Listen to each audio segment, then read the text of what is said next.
Hey guys, it's Richard at Engadget, and we're here in Beijing to check out the Meizu MX3. As you can see, the design is very much like the MX2, but this is indeed an enlarged version, if you want, of the previous design.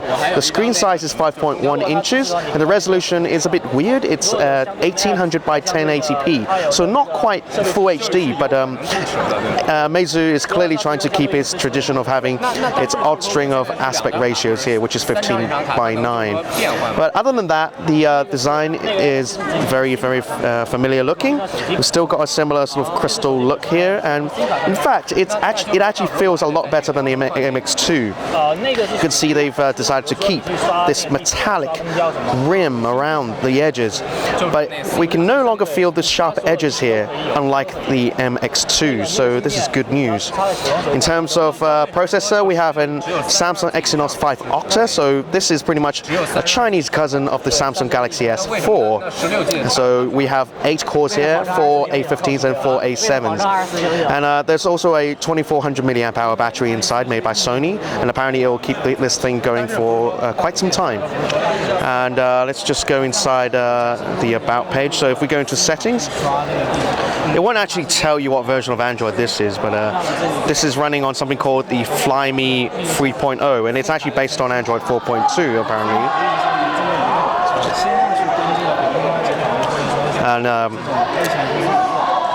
compared to previous versions of Flyme, this is a lot cleaner looking. You can see the icons are cleaner than before, and in fact Jack Wong has previously said that maybe Apple's latest iOS 7 designs have been inspired by him, which is quite a funny thing to say, but anyway, you can see why he's a bit annoyed about it.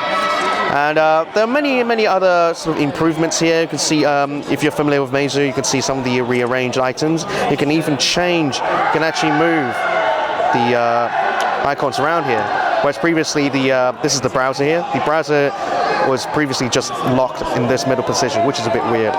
And while we're here, you can also see the home button is still the same round shape as before. Again, a very odd approach to Android. But if we go into an app, you can see this is what they call the smart bar. And apparently, these buttons will adapt to your finger sort of habits if you want, and they will sort of move a bit to the left or right depending on how often you use these buttons and where you put your fingers. Anyway, we will keep all these minor details to later on in our eventual review.